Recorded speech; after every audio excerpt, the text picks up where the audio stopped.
Aksara Cinta, Maipadiapati, dan Datuk Musing.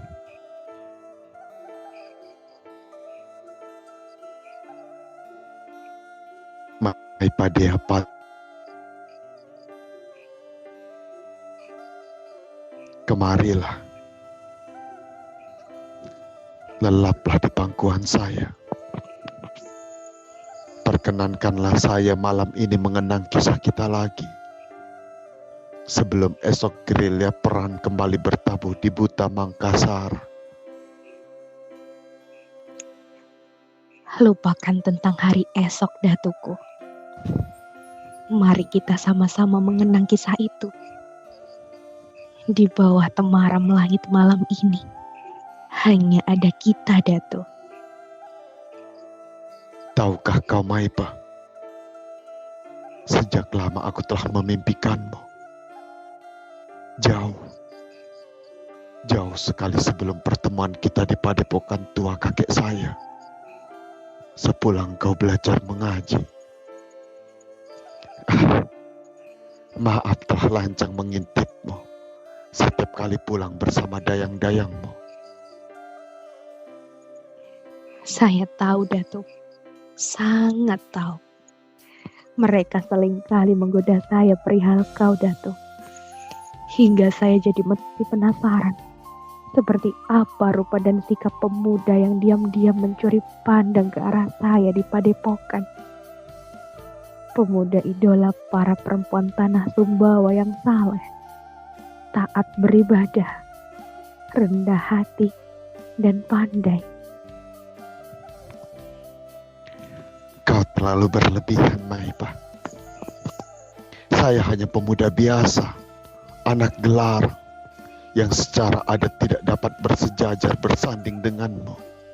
Karena kau, anak Banggauka, bangsawan yang memiliki martabat tinggi di masyarakat.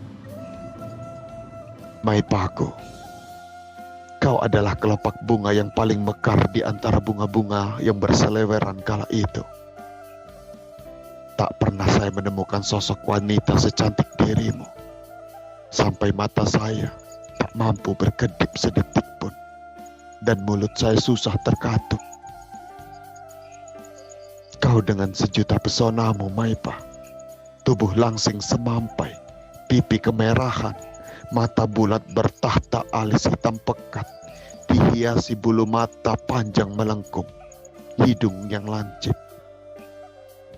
Bibir merkah dengan senyuman dan menawan. Kau adalah bintang kejora paling terang di antara bintang lainnya. Tapi bukan rupa yang membuat saya jatuh hati, Maipa. Melainkan perangaimu yang lemah lembut dan ramah. Tak ada alasan untuk tidak mencintaimu, Maipadiapati.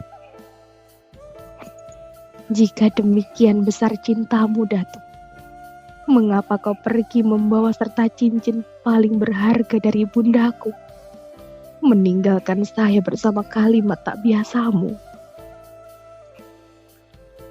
Cincin telah saya kenakan ke jemari saya,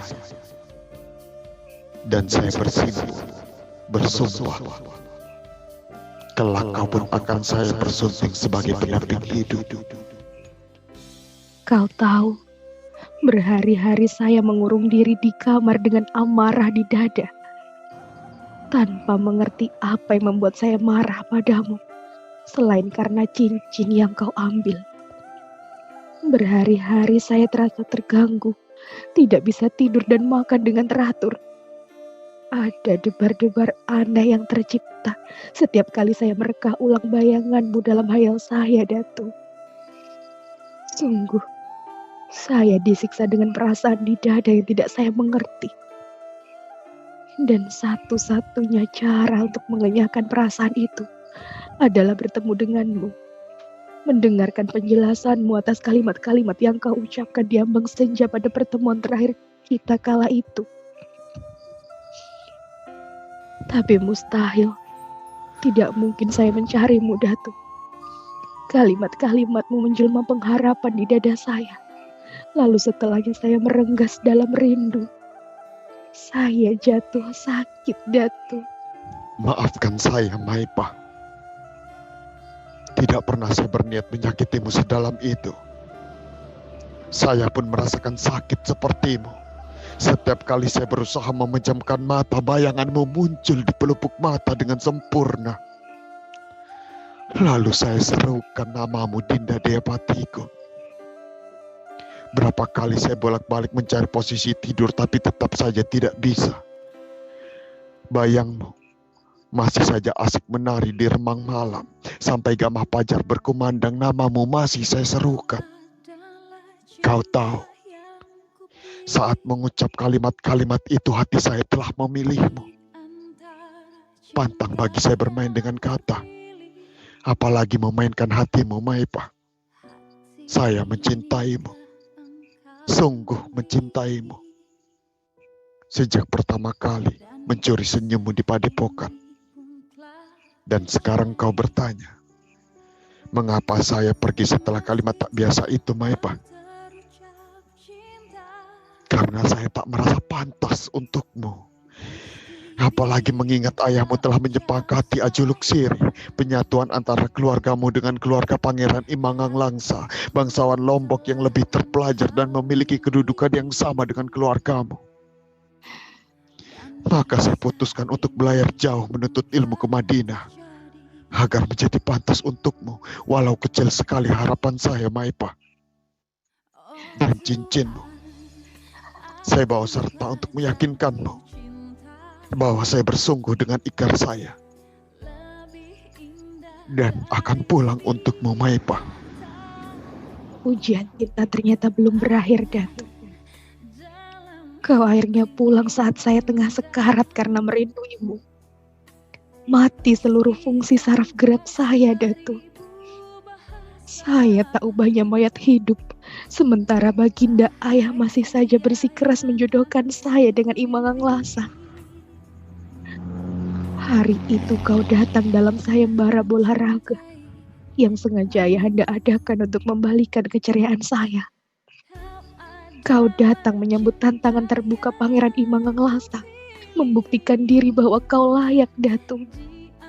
Kau membuktikannya. Dan saya yang lemah di pembaringan, seperti menemukan penawar untuk sembuh dari sakit. Dan kamu adalah obat itu, Datuk. Keadaan saya berangsur membaik. Saya bisa tersenyum lagi setelah kembalimu. Meski begitu, Baginda ayah saya masih saja memalingkan wajahnya darimu. Namun perasaan kita tidak berubah, tapi semakin membara. Dan pada akhirnya, kita tidak punya pilihan selain desakan naluri. Saya mempercayakan hidup saya sepenuhnya kepadamu, Datuk. Kau bertanggung jawab. Kau mencintai saya. Begitupun dengan saya. Lalu kenapa tidak kita silarang saja? Meski harus mencoreng nama baik Baginda ayah saya. Saya gemetar di sampingmu, tapi genggamanmu meyakinkan saya. Tidak akan terjadi apa-apa, Maipa. Saat kita harus disidang dalam lingkaran adat, saat kau harus melawan para tubarani yang dititahkan ayahanda menyebut saya pulang. Kita membuat satu sembawa gempar, bukan? Dan lagi-lagi, kau berhasil membuktikannya. Membuka mata Baginda ayah saya, Datuk. Dan disinilah kita sekarang, di tanah kelahiranmu. Kau menjadi panglima perang tak terkalahkan melawan para kompeni Balandaya dan pengkhianat di Buta Mangkasaraka. Kau lihat bagaimana saktinya bunga Eja Madinah, bukan? Tapi bukan itu yang membuat saya bisa melewati semua ujian besar itu, Maipa. Melainkan cintamu yang besar dan tulus kepada saya. Maipa, apapun yang terjadi esok di peperangan, berjanjilah untuk tetap baik-baik saja. Kita akan baik-baik saja, Datukku. Sampai nanti di keabadian.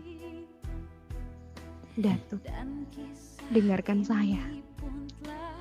Kita tahu persis musuh telah mengepung kita, dan kematian seperti sudah memanggil saya di depan mata. Maipah, Sebab itu, sebelum hari esok tiba, bolehkah saya mengajukan satu permohonan yang Maipah, mungkin akan jadi permohonan terakhir juga, Datuk? Maipah cintaku. Apa yang sedang kau bicarakan? Percayalah, kita akan baik-baik saja. Maafkan saya, telah lancang menguping percakapanmu dengan para tubarania tempo hari, Datuk. Saya lebih suka mati di tangan suamiku daripada kulit saya disentuh oleh Tumalompoa, apalagi dijadikan saya sebagai istrinya. Lalu Sungguh apa saya mau? tidak rela, Datuk. Lalu apa maumu, Maipah? Haluskan kerismu tepat di leher saya, Kanda, sampai saya menemui ajal. Sungguh, saya lebih memilih mati di tanganmu daripada harus jatuh di belakang Tumalompoa atau Balandaya. Tidak, Maipah. Tidak. Jangan meminta saya melakukannya. Datuku, jangan ragukan ketulusan Maipahmu. Saya rela pergi mendahuluimu, merintis jalan menuju tempat yang telah ditentukan oleh Maha Pencipta. Junjunganku, Datuk, saya rela mati di tanganmu. Sungguh, saya rela. Tuhan jadi saksi bahwa saya haramkan kulit saya ini disentuh mereka, Datuk. Daengku, Datu Museng, permata hatiku. Takkan saya gentar walau jiwa melayang. Kebimbangan telah saya campakkan, sebab keyakinan telah saya pastikan. Perahu kematian siap saya tumpangi, kemudi telah kukuh di tangan. Telah saya tetapkan haluan menyongsong tujuan pada kematian yang hangat dan menyenangkan. Baiklah. Kalau Adinda sudah jalan duluan menghadap Ilahi, kalau saya tidak menyusul di waktu zuhur, tunggu saya di waktu asar. Tapi kalau tak ada di waktu asar, pasti saya akan datang menemuimu di waktu maghrib, sebelum matahari terbenam. Sampai bertemu di keabadian, kekasihku. Sampai bertemu di keabadian, Maipahku. Aksara Cinta Maipah Diapati dan Datuk Museng. Terinspirasi dari film dan dikarang oleh Penikmat Hujan atau Delia. Terima kasih.